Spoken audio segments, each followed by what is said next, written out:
why don't we get started? And as Marie just indicated, this is Proposition 8. It is the one that is titled Vermont Must Conserve Our Lands and Waters and Advance Our Working Landscape. And we have a wonderful panel with a very interesting and diverse background of experiences relative to our working landscape. And I'm excited to hear what they have to say. And I believe all of you should know that if you have questions that you would like the panel to field, please enter them in the question and answer function on your Zoom page. And the layout for the day is going to be as follows. I'm going to just speak to you about that right now. We'll follow up with some introductions by each of the panelists so you know who they are and have an idea what their background is. I'll make a few framing remarks for the conversation, and then we're going to turn it over to the panelists. Each one of the panelists is going to make a initial set of statements or comments or reflections, and we'll proceed through the panel until each one of the members has made their comments or reflections. At that time, we're going to then open it up to a dialogue to include the panel members and the back and forth to probe and engage around the various issues that they raise as a matter of their comments and their conversation. We will orchestrate this discussion in that format till about 3 o'clock. And either 5 minutes before or around 3 o'clock, we'll then try to open up to questions and answers from you. And I will pose those questions to the panel members. So that's the plan. We have a hard stop at 3:15. So please get your questions in and we'll do the best we can to work through those questions and answers. I may pick a few out of that question and answer function as we go. So by way of introductions, I'm Chuck Ross. I'm recently retired as the director of UVM Extension and was formerly the Secretary of Agriculture for the state of Vermont. I live in Heinsberg, Vermont on our family farm, and I'm thrilled to be a moderator of this really wonderful panel on this very important topic.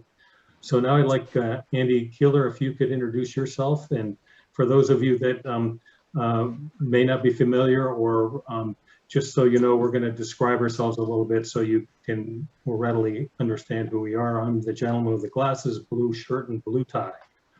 Andy, over to you. Chuck, thank you very much for having me on this panel. I'm very excited to be here. My name is Andy Keeler. I'm one of the founders of Jasper Hill Farm. I live in Greensboro, Vermont. We're a cheese making company and dairy farming company. And I am the gentleman in the orange t-shirt who is in desperate need of a haircut. Okay, Colleen Goodridge, you're up next. Good afternoon. Colleen Goodridge from Albany, Vermont. I will confess that I am a product of the working landscape in my 68 years of living on this earth. Born and brought up on a farm in Irisburg, Vermont. Actively involved in all farming operations. Trained as a preschool teacher, and in '74 helped to establish Goodridge Lumber in Albany, Vermont, a cedar manufacturer, now in its 47th year. So we have a little history there. We have the third generation coming up. And I'm also the vice president of the Vermont Forest Products Association. I'm on the Farm and Forest Viability Board. And I also serve as an advisory board member on our Natural Resources Career Center in Newport. Great, thanks, Colleen. David Mears, how about you?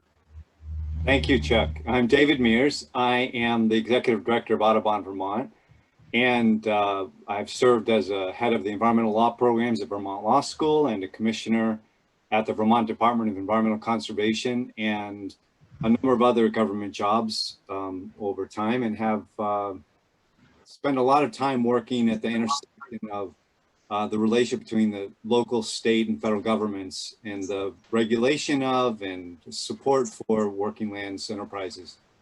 And I am wearing an Audubon cap, and I'm the only person on this panel with a beard, and I have a virtual background of a bluebird. Great, thanks, David. Ellen, you're last up. Hi there. Thanks for having me. Ellen Kehler. I'm the Executive Director at the Vermont Sustainable Jobs Fund, and we administer the Vermont Farm to Plate program, and we also support the Vermont Forest Industry Network. I also serve on the Working Lands Enterprise Board, and we give out grants to farm, food, and forest-related businesses and service providers. I also have the pleasure of serving on the newly created Governor's Commission on the Future of Agriculture, which is tasked with making financial and policy recommendations to the governor to support working lands, specifically in the farm and food sector. And I'm also part of a regional effort called New England Feeding New England, where we're attempting to see if we can reach 30% New England food consumption by New Englanders by 2030. So I have a range of backgrounds on this topic, and I have curly hair and a purple shirt on. Great. Thanks, all of you panel members, for that those introductory those introductions. And so let's move pretty quickly here to hearing from you. But let me make a couple of comments. First of all, for those of you that are attending, let me just read some of the content associated with this particular proposition. It reads as follows: from the first people Abenaki to today's farmers and foresters, Vermonters have shaped and stewarded the land as a foundation of our well-being and resilience. Today, we must renew the protection of our air, waters, and land, and renew the enterprises that provide the foundation of Vermont's working landscape. Vermont must pursue the enormous opportunities to sustainably expand local food and forest production of value-added products and fashion new market opportunities beyond commodity economies to thrive, while ensuring food security and economic foundations for the future of our rural families and communities. So that's a little depth about our proposition. And let me just say that many of us may already realize this, but our working landscape has been a part of our community, our culture in Vermont for centuries. It's one of the values that a majority of Vermonters, over 90%, support the value of our working landscape in our communities. And if you think about the other propositions we're considering today, it's connected to every single one of them in some way or another. Yet, in spite of the importance and the enduring nature of our working landscape, we're still facing challenges around profitability, the loss of land, and negative externalities associated with its use. So today, I'm anxious to hear the response of our panelists to these challenges, why our working landscape is important, how we might conserve it, how can it be viable going forward, and how do we protect the land and air and the water as we continue to use this incredibly wonderful and valuable resource for Vermont. So first up, Andy Keeler, can you give us a few thoughts and comments of your reflections on this topic? Absolutely, I'd be happy to.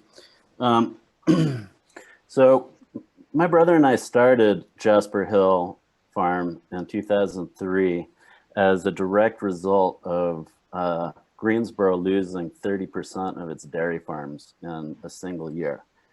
And the working landscape is just the heart of our community.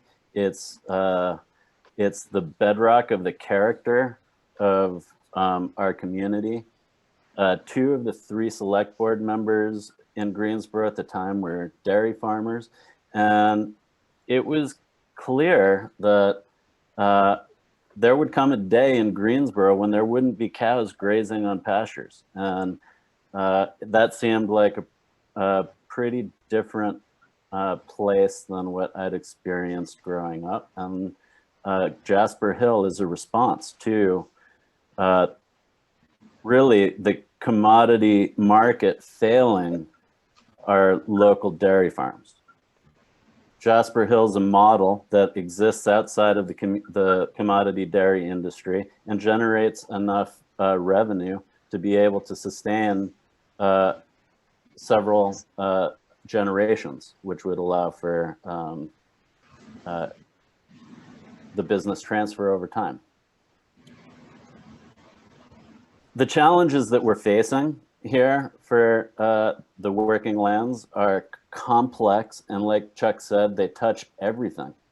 And what makes me the most hopeful about the work ahead is part of Vermont's character is working together. You know, our state motto is freedom and unity. It's not live free or die, it's freedom and unity.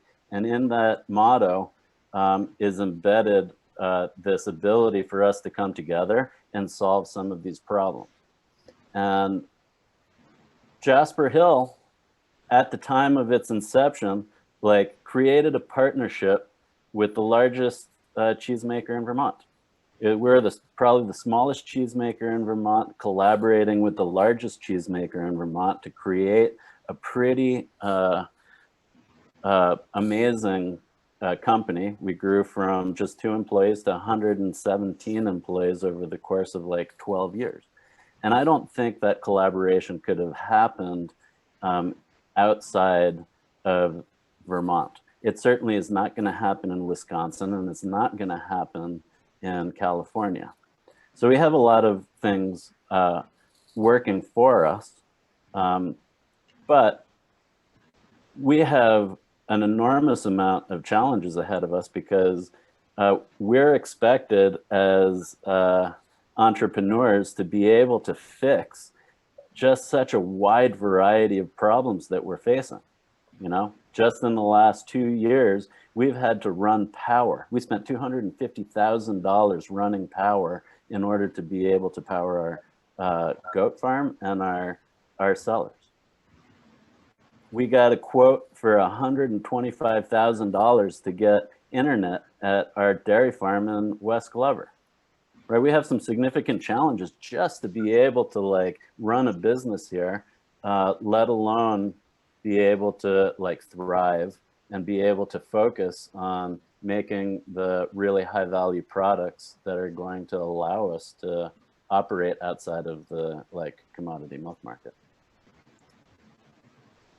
Ultimately, I think our biggest challenge is to really come up with a very clear, coherent vision for what we want our working lands to look like in a generation here.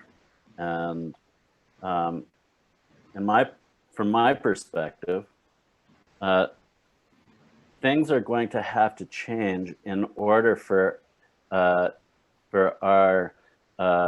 character and our communities to be able to stay the same in a way, right? If we can't change the economics around forest and farming industries, they're going to disappear, right? So some things have to change, and I think we all have to come to terms with change, and we need to figure out how to embrace change, and we need to be able to come to a fairly coherent vision for what we want our working lands to look like, so that we can foster more collaboration and have more coherent like tax policies to help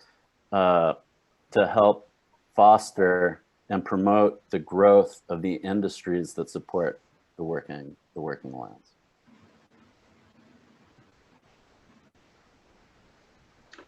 All right. Thank you, Andrew. Much appreciated. Colleen Goodridge, could we hear a few of your thoughts? Well, here we are at the summit of the Future of Vermont, spearheaded by the Council of Rural Development. And I remember a little over 10 years ago, the Vermont Council of Rural Development conducting their survey, which was the most detailed survey to date, excluding a political survey. And that's where we found out the core values were the working landscape. As you mentioned, over 90% felt that was a core value. It was also noted that this, what we enjoy has not occurred by chance, but by decisions of families committing their lives to working our land. And that these people and the jobs that they do, we all need to accept, appreciate, value, and support those businesses if they're to continue.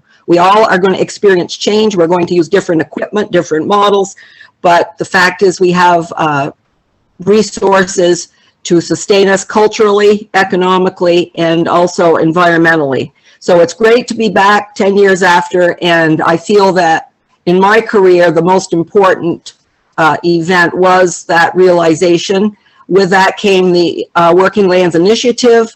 Also came the legislature providing grant money for some of the projects, the working lands.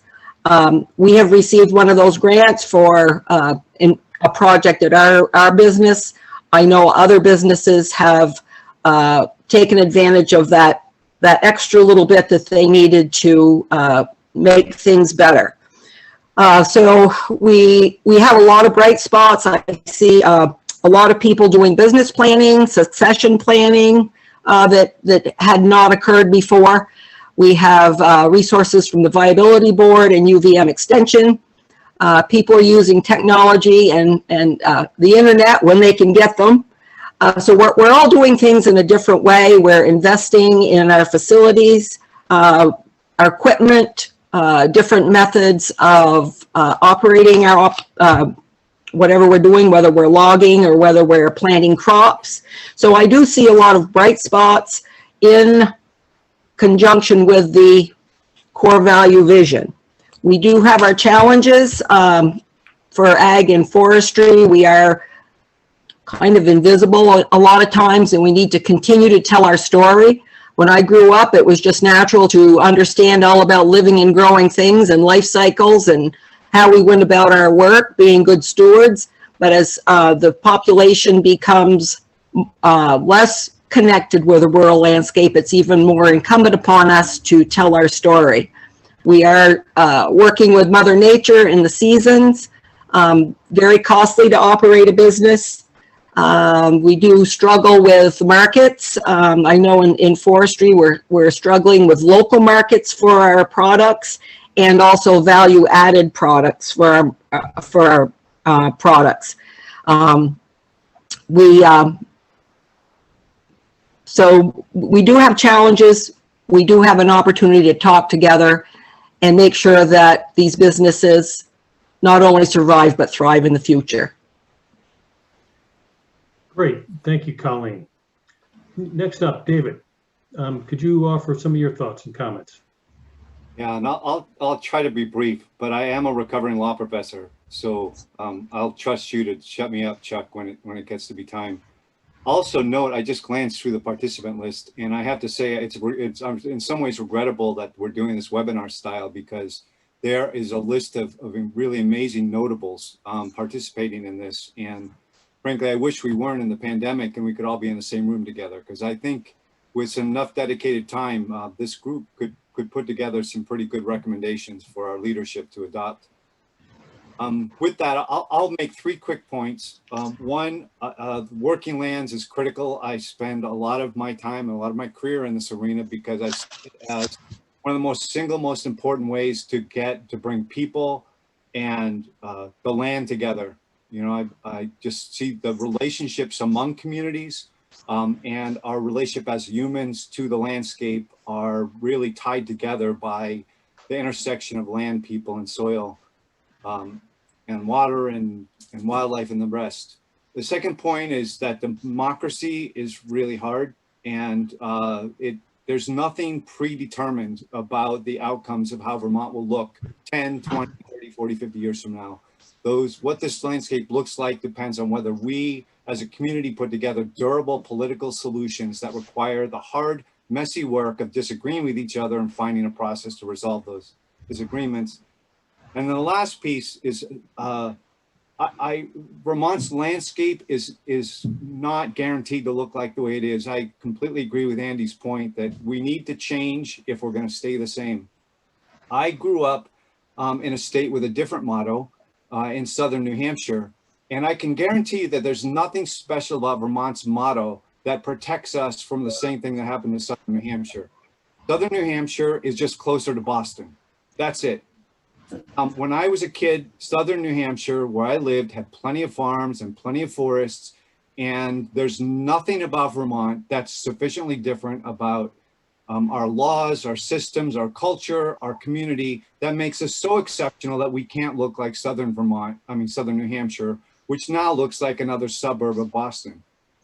And with the shrinking of the world due to the internet and broadband and all of the different remote working, this pandemic, all of these things are shrinking the distance between Boston and New York and San Francisco, for that matter, to Vermont. So if we want this landscape to continue to bind us together and produce the values for our communities and for our environment that there seems to be broad consensus over, we have to think about living on the landscape differently. Great, thank you, David. So, Ellen, you're batting cleanup here. And then we'll turn it back to the panel as a whole. Yeah, thanks. So many great points by everybody. On this land point, I want to pick up where David left off about the real need to secure our ag land and our soils here in Vermont and our working forests over the next 5 years, because this is really our future. The land and the forests are finite. These are finite resources. And once they're turned into housing or other types of development, it's no longer available for farming and for working forests or harvestable trees.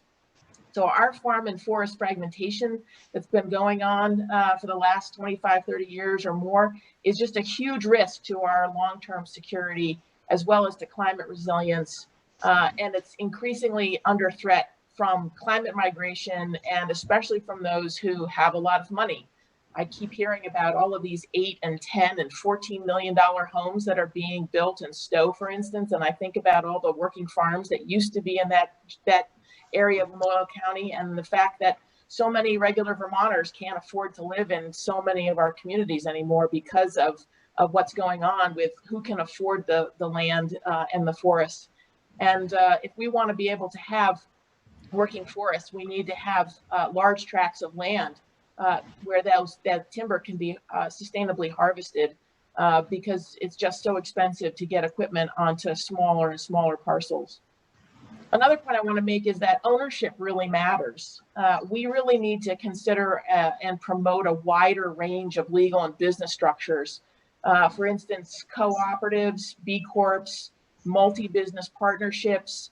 We need to be thinking about and support ways for the Abenaki community to own businesses, to be properly financed with those businesses, for BIPOC-led and owned businesses to thrive, to get both the financial capital they need, support with a good legal structure, and the technical and business supports that they need. But we also really need to do it in a way that matches capital with the type of business structure, because when you have certain types of capital, it can really force the sale of a company. And then that can often lead to out-of-state ownership by hedge funds and by equity investment firms. And that's something that's happening in northern Maine. And I think we need to keep a real eye out for that, because when you lose the land, you lose the forest to out-of-state ownership, it's really hard, if not impossible, to get it back because the prices have just gone through the roof. So we need to figure out how, again, we protect this finite resources of our land and our forests. Thirdly, I want to say that I think it's really important, and we saw this so much happening during the COVID, the last 15 months. Farm and food and forest business owners really need to improve their business acumen and be more attuned to consumer and market trends with business models that are adaptable and with a focus on value-added products for niche markets. We just cannot compete at scale in commodity markets. We never have. In commodity markets, we're price takers rather than price makers. And I think that what Jasper Hill has shown is so important to show that with creative, consumer-oriented, value-added products, not only that are sold to Vermonters, but is particularly sold throughout New England and nationally, that they're price makers and they're doing very well. To go from 2 to 117 employees in 12 years, you said, Andy, that's phenomenal in a food-related business in this state. We need more entrepreneurs thinking that way. And then finally, I'll say that our farm, food, and forest-based businesses, I think, really need to learn how to collaborate more with each other, as opposed to thinking that we compete with one another. Because we should not be focused on competing just for Vermont consumers, so much as we should be collaborating across supply and value chains and compete against other regions and other countries for regional consumers. When you think about it, Vermont has 625,000 people in Vermont. Many of those are kids who are not going to be like shoppers today, for instance. But there's 17 million people living across the 6-state New England region, and there's over 49 million consumers within a 250-mile radius of Vermont. So what can we be doing more to differentiate our products, add value to our products, command a higher price from those consumers who are values aligned with what we can deliver? And that doesn't mean that we should be, that's not to negate that there are a lot of Vermonters that cannot afford many of the products that we create. But it's also the case that many of our products are, because we are price takers, that producers are not actually able to receive the true cost of production for those products. And many farmers and forest business owners themselves can be food insecure or challenged to meet their basic needs budget. So if we can be more in the price takers range or price makers range, and we can be differentiating and really selling into the region more robustly, this is, I think, going to lead to more profitable farm, food, and forest-related businesses. And by those businesses being more profitable, they can then pay higher wages and better benefits for workers. And that is then how we attract diverse workers and new entrepreneurs to Vermont, because this is where the action is. This is where the activity is. This is where you can have a high quality of life and real well-being, where there is this incredible diverse workforce and diverse set of entrepreneurs who are really focused on community well-being and human well-being, and not just on their profits. So I'll leave it at that, and very interested to hear what kind of chats we've got going on.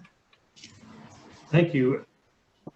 Thank you, Ellen. That's what a great set of opening comments. I want to, as a part of the panel discussion, which we have in the neighborhood of about a half hour, and I'll try to incorporate a few questions as we go. I just want to know if there's any one of you that want to pick up on any one of the points that you heard and expand on it or offer a different perspective.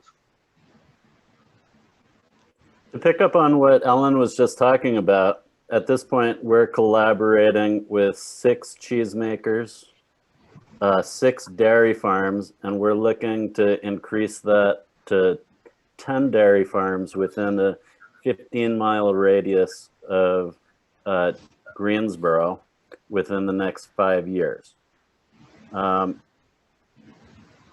This could have a tremendous impact on a very small geographic area, right? So we've decided to constrain our growth to within a 15-mile radius of Jasper Hill Farm in order to actually be able to measure and see the economic benefits that our business can deliver to a very small geographic area, rather than having it dispersed across a very large area.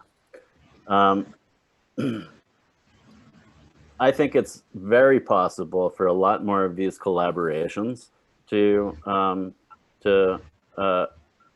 thrive. You know, one of the challenges we're facing is, in order to take on a new farm, there's some milk procurement rules, and it's very hard for us to be able to take 100% of a farm's milk right off the bat. Right, so there's certain things that could be thought about in order to loosen up some of the regulations around milk procurement, in order to be able to create a pool of like value-added milk that small cheesemakers around the state could have access to. I think that that would go a long way towards helping spur more production. And what I'm talking about is like small scale production. Great, thank you, Andy. David, I think you wanted to make a comment? Yeah, I want to just follow up on that theme of collaboration and maybe even broaden it a little further. One of the things that I've experienced in Vermont that I think is so terrific that, there's a civility in this state that maybe it comes from stronger moral fiber, or maybe it just comes from the fact that we all know if we talk trash about, someone in the state, it's going to come back around eventually, because the odds are we're talking trash about, someone's cousin or brother or friend or who knows what. But whatever reason is, a small size of our state, we have the potential for amazing collaboration, do innovative things, and get people in a room together that in other places might never talk. And that includes in Vermont, getting the advocacy nonprofit community together with the business community to come up with innovative ways of doing stuff. The Vermont Land Trust and the Nature Conservancy, Audubon, other organizations have been working on carbon projects with family forest owners. Audubon Vermont has a bird-friendly maple program. We're collaborating with maple sugar producers to figure out how to build in bird-friendly management into their practices in ways that allow them to market their maple syrup as being bird-friendly. We're exploring the formation of a new program like that around bird-friendly farming. And those are just ones I'm familiar with. I know that other organizations are also exploring those kinds of innovations. And I think there's tremendous opportunity in that kind of collaboration for all of us. It's really the only limits on our ability to come up with new and interesting and exciting opportunities that kind of help lift up Vermont working lands and landowners is our imagination. Thank you, David. I want to circle back to a comment that you made, Colleen, during your remarks, that our landscape is really a function of a bunch of individual family decisions about what they do with their land. I think that is really an interesting observation. And I'm wondering how that fits into figuring out what our working landscape is going to look like in the future. Do you have any thoughts on that, or anyone else on the panel? Well, I would say most of the people that own land, their land is very near and dear to them, sometimes been in the family for generations. And they put a value on that is not measured in bank accounts, but the feeling of connectedness to the land and to their heritage and to their culture. Most people, if they can pay the taxes and have enough to run their businesses, whatever it would be, whether it's a dairy farm, whether it's a Christmas tree farm, whatever, maple syrup, whatever it is, if they can derive income from the products off their land, that land will remain intact. If they are forced through financial constraints to consider selling, then we're looking at the loss of some of these acres, and we don't know who that buyer is. So very important that we encourage markets, whether it's in the food industry or whether it's in the forest products industry. We do work with the Vermont Sustainable Jobs Fund with Christine McGowan, Forest Program Director. We've had summits. We are working on networking through the Forest Network, all trying to figure out between our partners how we can elevate the price on our products. Not just what can I get, but let's keep the product in Vermont, not going to Canada to be processed and brought back in, but can we add value to our products? And that's dollars and cents right along the line in the supply chain up to that landowner. Also touching on the climate change topic of reducing our emissions, if we can do things right here. So generally our landowners that have worked for generations would prefer to keep their land intact. And we have to see if we can aid in creating markets for the products that they can produce. All right, so any of the other three of you have any comments on or reflections on Colleen's remarks? So I got one more question just as a follow-up. So how can we help you and others add value to your products in Vermont? What's that going to take? I would say it's going to be attracting some facilities to be constructed in Vermont. We used to have a softwood sawmill in East Burke. They are no longer there. We're losing some of our manufacturing facilities for different reasons. But if we can keep those logs and the byproducts of the logs, whether it be chips, firewood, pulp, in our own state and make products, those are things that we need to be looking at, and that does involve facilities, getting partners, doing permitting, and sometimes that's a little difficult, but we need to attract investors that want to help us add value to our products rather than shipping the raw material out of the state and deriving only a partial value.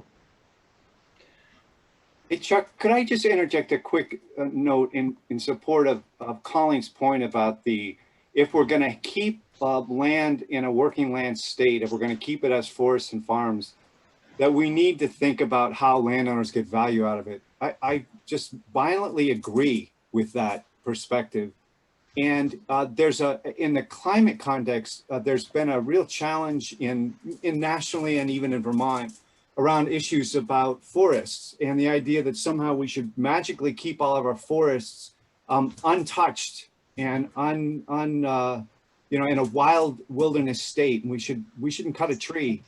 And what that misses, that assumes that somehow the baseline for our carbon emissions and carbon storage is a completely undeveloped state, that our forests aren't cut. But the fact is that that's not the baseline. The baseline, given our system of regulation and local government and our fundamental constitutional rights for people to develop their land, our baseline is not untouched, pristine forests. Our baseline is the suburbs of Connecticut. And giving forest landowners and farm owners, for that matter, the opportunity to get a decent living and economic return at a minimum to be able to pay the property tax on their land is absolutely vital to keeping that land in a state that will serve that benefit for our climate and for carbon storage. Thank you, David. We've had a couple of interesting questions in the chat, and more importantly in the question and answer section, which is where I'm trying to focus on some of that. I think somewhat related to this is a question that could come back to you, Andrew, which is your business that is providing value to 6 farms and 6 cheesemakers and want to expand it to twice that size and with a 15-mile radius. Is that unique to you, or could that be replicated?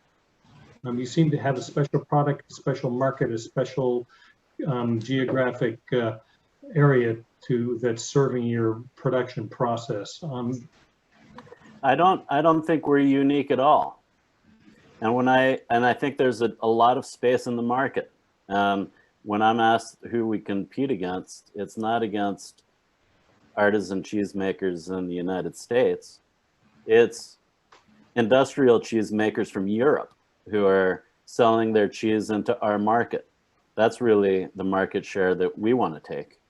And I think that when we started, the artisan cheese case was probably 80% European and 20% domestic. The value of the dollar changed that in the early 2000s, and at this point it's probably 50-50. If you go into there's some shops that just want to sell domestic cheese, but I'd say it's probably 50-50. So I don't think we're special. I think there's plenty of opportunity out there. I think what we're doing is really complicated. I don't think I could do this by myself. I think one of the reasons for our success is that there's 2 of us that started this business, and we're very supportive of each other. So No, I think that there's plenty of opportunity, and you can see that in the number of cheesemakers in Vermont that have proliferated, you know, in the last 15 years. The landscape is very different now than it was 15 years ago. There's plenty of opportunity. Great, thank you.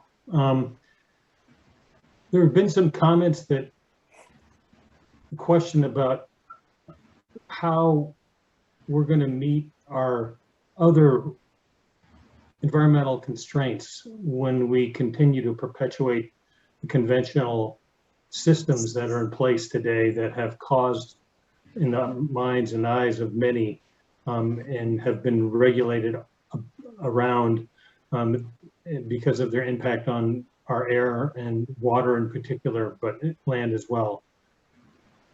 What's your comment about that? How do we adapt? Is it a problem, the conventional forms of agriculture and forestry we're conducting? Do we need to adapt, and if so, how?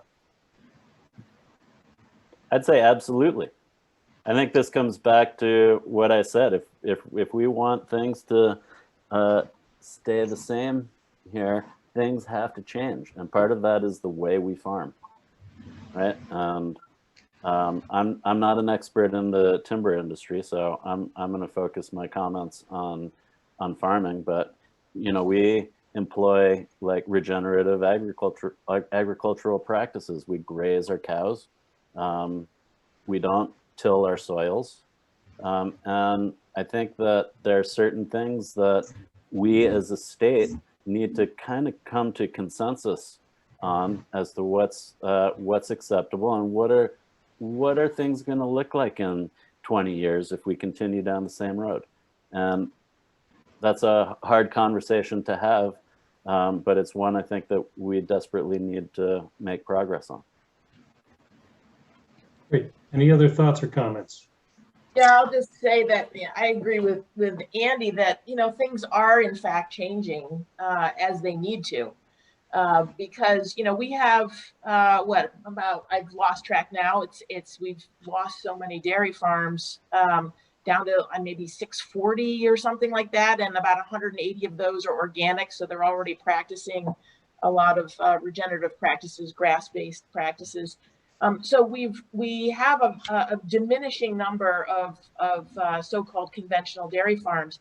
And so a lot of the work that's being done by the Working Lands Enterprise Board, by a number of organizations, is the farmers coalitions that exist in the Champlain Valley, Franklin County, the Connecticut River Valley, are all in fact focused on improving water quality, improving soil health, understanding that there is a need to change practices, whether that's in conventional or organic, to understand more of the importance of healthy soil, especially as healthy soil connects to water quality. I think there's a lot of effort that's focused on not just cleaning up our water, but also shifting to have a more diversified approach. We were primarily over-reliant on the dairy industry for a long time. That has really changed in the last 15 to 20 years.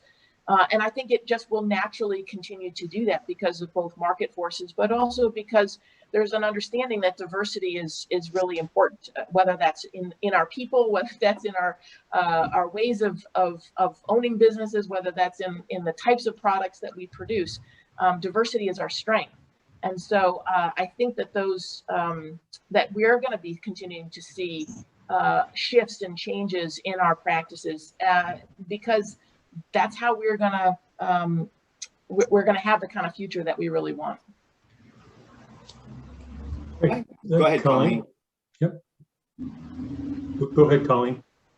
I was going to say, in the forestry arena, if we want to continue our generations of doing the work that we love, we know that we need to make sure that we're doing our practices sustainably. So that's first off the bat. The second thing is we are changing. We're changing equipment. Maybe our equipment is differently manufactured as far as width, height, weight. We know we have new emission systems on our machines. We've updated the acceptable management practices, which were reviewed as we've had changes in the weather and the climate. What water bars, what are the culvert specifications need to be for a certain rise or pitch. We're doing all that now. We are trying to work with Mother Nature the best we can in seasonality, but we're all doing things a little different, whether it's the way we do business or with our machines. I can tell you that right now we generate our electricity at Goodridge Lumber with a Caterpillar generator, which we upgraded with the help of a grant from the state of Vermont, less emissions. We're looking ahead, perhaps down the road when we need to make a change there, we will try to get 3-phase power to our sawmill, which is not available right now, to get rid of that diesel generator. The cost on that is about $270,000, but we're looking to upgrade there, and that will take the emissions off that generator, take care of that. So we are all doing things differently. We are changing and adapting. Thank you. Hi, Chuck. Yep, go ahead, David. Yeah, thanks. I wanted to respond to a couple of things that Ellen said. One I agree with, and one I'm not sure I agree with it. I just want to question, because Ellen has forgotten more about, farming and the farm economy of Vermont than I'll ever know. But, I completely agree that the future of land use of the farm and agricultural communities, frankly, forestry in the state is in value added and in diversity. I don't know that I see an open and free market, nor do I see that the current system is leading us in that direction.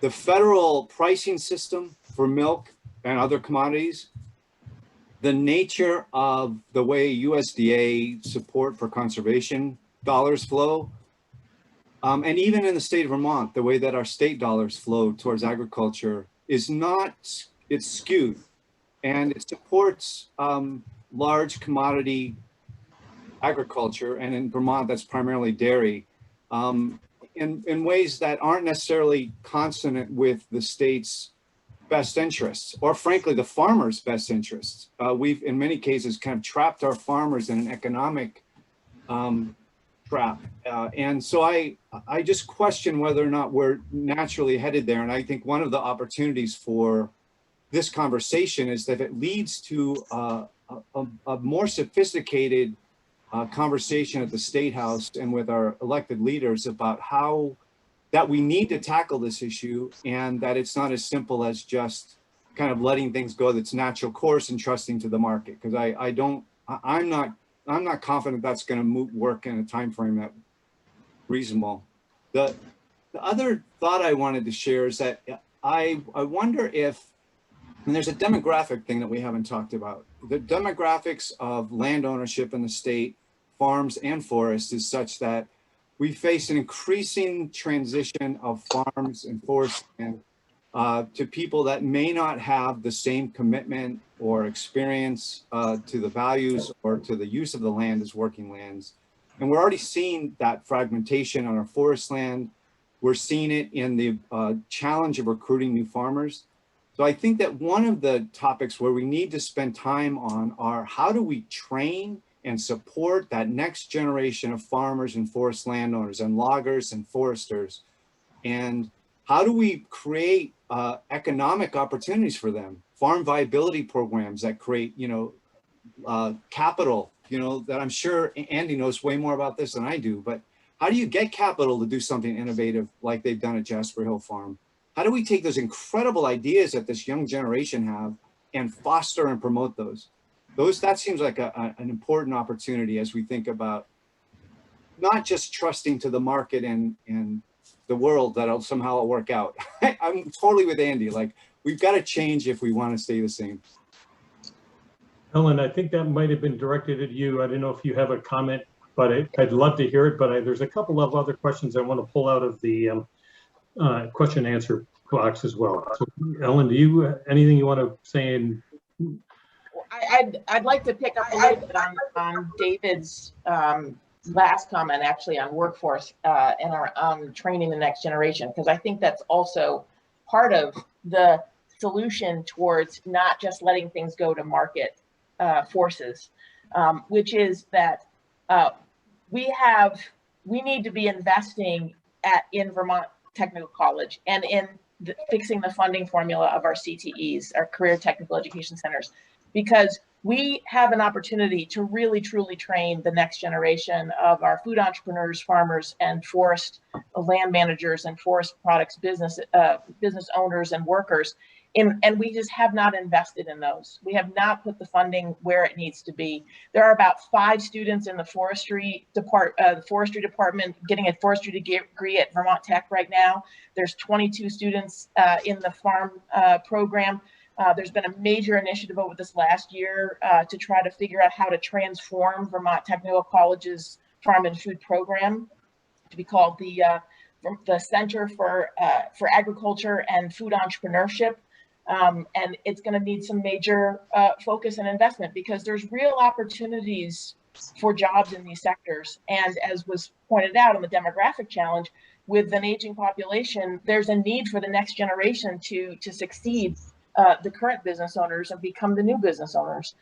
So there's a lot, David, that I agree. We need much more focus on this, much more, like all the way back to elementary school. You know, we have a really strong, we have a leading, national leading farm to school movement. We should have a forest to school movement in this state.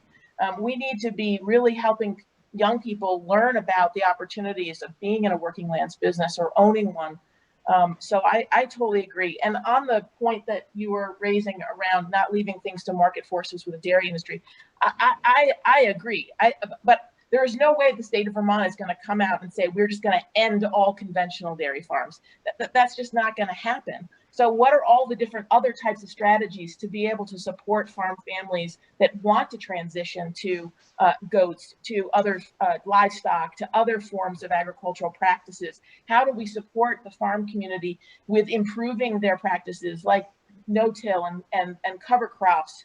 And drag nets on their manure spreading. There's so many different things that farmers are already leading on, and progress that is being made, and it's not going to be solved overnight. So we just have to keep up the pressure, keep up the investments, and really support this transition that you all have been talking about, because we didn't get here overnight and we're not going to get out of it overnight. And so we just really have to come together and stop pointing fingers and stop making certain people bad people and figure out how we're going to do this together.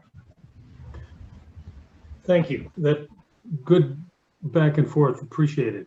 I want to merge 2 questions that have the same general theme out of the question and answer. It's the observation that the land we farm and forest didn't belong to those of us that are here today, or even the generation behind us 1 or 2 times, but actually belonged to people who were natives to this land well before the Europeans arrived. How do we provide them access? And relatedly, how do we provide access to those folks from the BIPOC community who may have been suffering from disadvantages that have been imposed upon them through both our institutions and through the circumstances that they've had to live through in our society? How do we get those people access and opportunity on our working landscape? What do we do for the Native Americans that were here before? What do we do with those of us that have been disadvantaged in our ability to access land today? Go ahead, Andy. Farming is very capital intensive, right? I think a core strategy needs to be able to unlock capital and the availability of capital to get into agriculture, or I'm sure forestry is also a very expensive industry to get a foothold in. I'd say that's probably one of the biggest challenges we face, not, you know, for our youth too. Ellen, did you have something to add? Yeah, I think we should have a conversation and a dialogue in the state around setting up a reparations fund that could be made available to people of color in the Abenaki, and specifically as a form of access to capital that Andy was saying, in order to be able to purchase land for the purposes of farming and getting into forest products businesses. I think there's a need for us white people in the state to recognize that we've been privileged to have access to funds all our lives in ways that we didn't even have to think about. And I think that having some dedicated funding and then following that or adding to that with business and technical assistance to support these business owners, these farmers, to give them the greatest chance possible to be able to thrive in this state, and not just coming from white business and technical assistance providers, but actually standing up and supporting people of color who are business and technical assistance providers, because those are unique experiences that need to be able to be shared. So I think it's long overdue for us to have a conversation about some kind of a reparations fund of a sort, and see where that can go. Great, thank you. One thought, Chuck, is as I reflect on this, there's a, you know, and I think I certainly am guilty of this, a tendency to think defensively and to react in a way that, you know, leads to more symbolic change and more conversation than actual change. And there are certainly some really interesting legislation that was proposed this last year around doing what Andy was talking about, kind of creating more access to funding and support for a broader group of landowners. And I think one reason we should be thinking about supporting that as a community and engaging in this really what feels like I know a really difficult set of conversations for all of us, is to approach it with a sense of enthusiasm, not fear, not defensiveness. But if we are going to address the kinds of issues we've been talking about earlier, the demographic changes, the need for innovation and new people and new energy and ideas, we are totally cutting ourselves off at the knees if we're leaving entire communities of people out there that want to be engaged in working lands. We should be encouraging that next generation, and they should look as diverse as our community is, and we should be thinking about how to not just recruit, but also retain them and help them be successful. Thank you. Profound question, and if we have a chance, I'd like to circle back to that being one of a number of difficult political conversations we may need to have. Secretary Vilsack at the USDA level has been talking about reparations and has generated some controversy, some pushback. So hold that thought for a minute. But I want to talk, there's another interesting question in the Q&A. What role does the panel see for outdoor recreation? We talked about farming, food, and forest. There are whole other sets of activities that could be made use of or could be engaged with respect to our working landscape. Thoughts?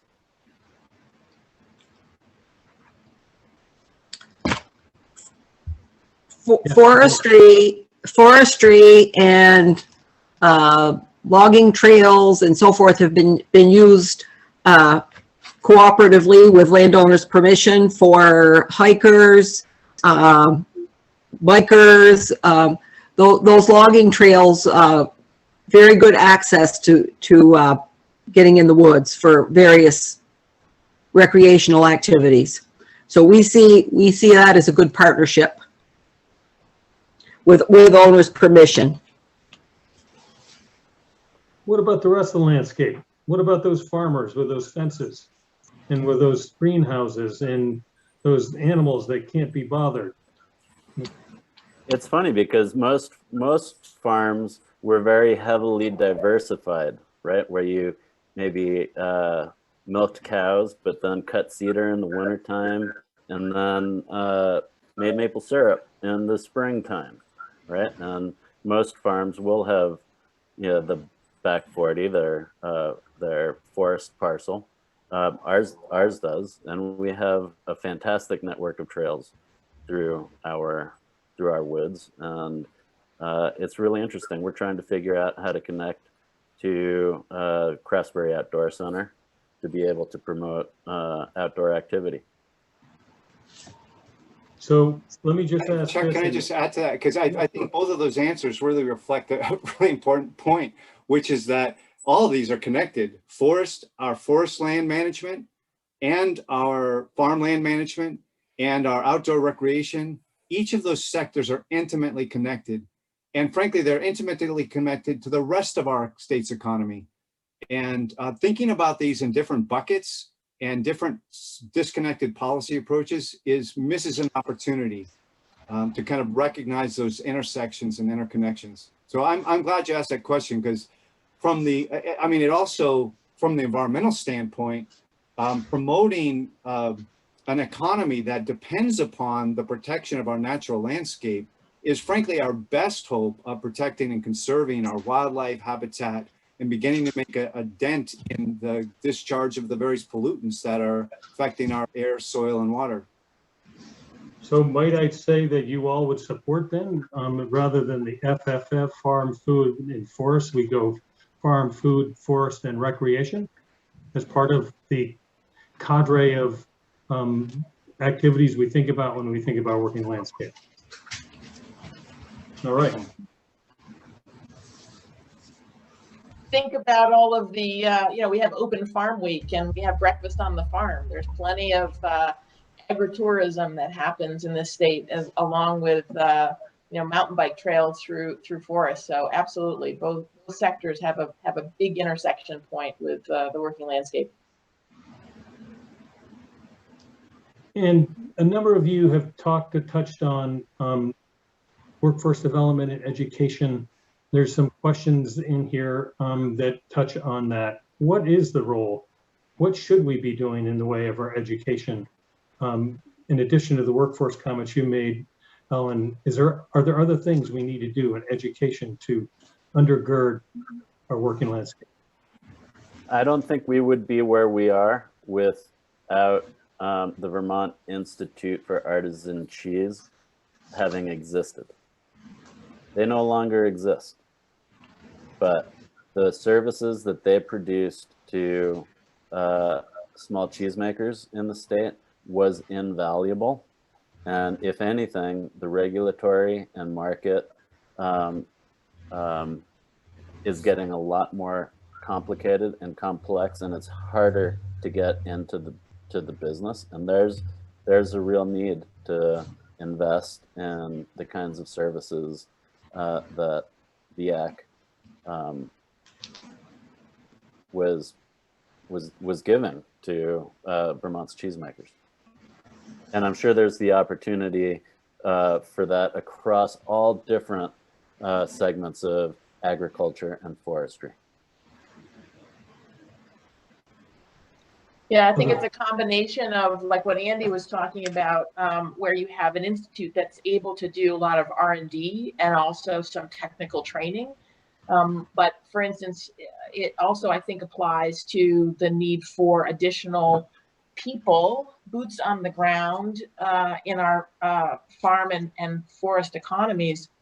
With the Vermont Agriculture and Food System Strategic Plan that just came out in February, we identified about 44 additional full-time business and technical assistance providers to work with our farm and food businesses to help them be able, whether that's through diversification, whether that's agronomics, whether that's market R&D types of supports of how to get your products specialized to be able to reach certain markets. There's this, we've really underinvested in the support systems that help business owners to survive, to do well and thrive.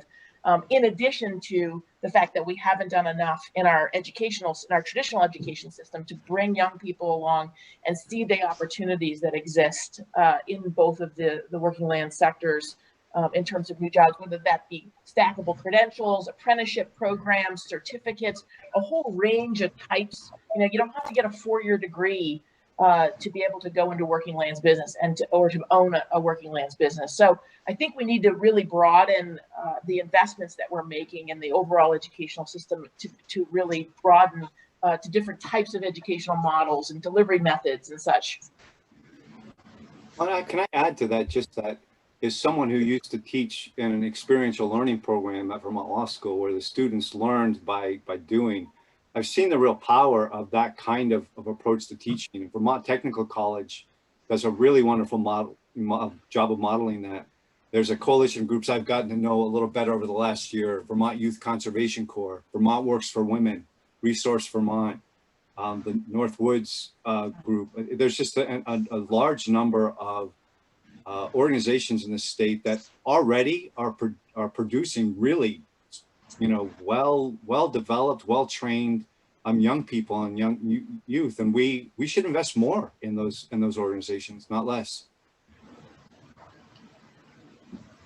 Just for reference, France graduates professional grade cheesemakers that have engineering degrees, 4-year engineering degrees, right? So yeah, having an apprenticeship program is great. What we're competing against are professionals, right? And how do we develop professional grade farmers, foresters, and food producers? It's going to take a lot of investment. So I'm struggling with one kind of consistent theme in our conversation, and that is the theme of investment in finance. A lot of these things sound like they're going to cost money. If we're going to stand up another equivalent of the Vermont cheese lab, if we're going to provide the kind of educational opportunities that we're talking about at VTC or our elementary schools, that's going to take money.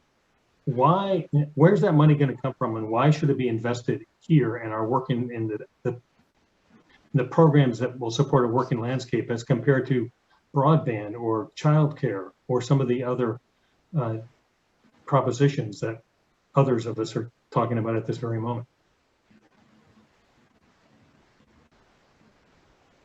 Because 90% of Vermonters agree that the working landscape is important, right? And what we're talking about we can't just throw money at these problems. I don't think that's a solution. But we live in a capitalist system, and there are policy decisions that can determine the flow of capital towards this sector of the economy. Just like happened with Project Warp Speed, right? We just need to make sure that we're, you know, that capital is flowing into the sector that we think is important to support. And it doesn't just need to be like taxes. We're in the middle of building a new cheese plant here, and we purchased 40-year-old equipment that came out of a small cheese plant in France that received a 70% tax credit to expand their production, right? So that's how our cheese equipment got here. We bought a 40-year-old used system for which our competitors are getting 70% tax credit on their investment for. They're funneling capital, not just raising taxes and paying for stuff. They're making policy decisions that that will spur investment from the private sector. And yeah, it's a tax credit, but if you look at the economic activity that just Jasper Hill has been able to generate over the last 20 years, it's like that investment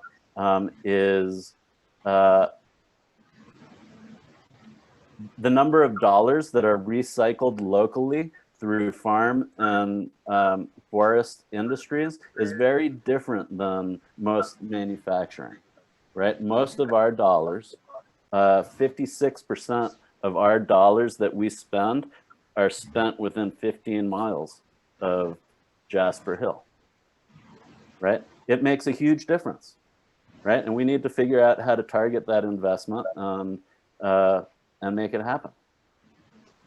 So the question is, why hasn't it happened? Colleen, I heard you say that you, 10 years ago, when the became clear that we share the working landscape as a common value, and we've implemented some programs, but I'm hearing that it's not enough. And we've had a question in the Q&A that asks, you know, given the threats that we're seeing, the loss of forest land, the risk to farmland, why can't the forest products industries, agriculture, recreation, the conservation organizations work together to address this issue, to funnel the resources that Andrew, you suggest we should be targeting towards these agriculture, forest, and recreational businesses that have such great multipliers and create such value? Why isn't that happening? We need to have a stronger conversation, which maybe this will be the start of. Just the fact that the legislature appropriated dollars for working lands projects is a start, but why do we need to invest? A strong forest and agriculture in Vermont touches everyone's lives. Like we spoke about earlier, that all of the different goals that we're talking about in this Vermont proposition stem from a strong foundation, and our strong foundation is farms and forests. So investment in these sectors is going to mushroom and spread out and affect all of us. It's not going to just be one little tunnel of where this investment is going to affect. It's going to spread out, and it's going to make things better in many areas for all Vermonters. We just need to figure out the funding system, but it needs to happen. You know, Vermont. And maybe we can say that our summit is the trigger. I mean, Vermont has come around together in that way in some really big ways in the past. We did around the formation of the Vermont Housing and Conservation Board. We came together around the formation of Act 250. And those were really transformative decisions and policies that date back to the 70s. They need to be updated in light of, you know, 21st century understanding of the economy and the pressures and the landscape and ecology. And we have to do the hard work and roll up our sleeves of working on the politics of that. I think Ellen's work and the farm to plate should be replicated for farm to forests. And the legislature should use those kinds of templates as a menu and just start working through it. And as I said, you know, we can leverage capital with public money. We don't have to take public money and pay it straight to producers and farmers and forest landowners. And frankly, I don't think they're asking for that. But having a fair chance at getting access to capital, having policies and programs that incentivize good behavior, those are all things that our community can figure out. And I frankly feel like the working lands, just going back to my original theme, working lands is a set of policies that bring Vermonters together. It's our best opportunity of building a durable political will to drive the kind of change that we need to keep the landscape looking the way we want it to. So we're at 3:14, we're going to be cut off at 3:15. I want to thank all of you who were listening for the questions you asked. I've tried to hit most of them either directly or indirectly. I note that there's a question that responds to the financing question around processing infrastructure that we didn't address directly. But this has been a lively conversation. I presume we're going to capture all these questions in the chat and in the question and answer section. Do any of you have like a last 5-word point in it? We're all in this together, and we all need to come together to fix these problems. All right, that sounds like a great concluding comment for a really wonderful panel discussion. Great by virtue of your comments, great by the great questions we were asked by the attendees. So at 3:15, with which you're at, we should be closing up here. So I'll say thank you to each and every one of you for your thoughtfulness and your directness and for your leadership on this subject up to date. And I look forward to hearing more from you as we move forward. Thank Thank you you, Chuck. all. Thanks.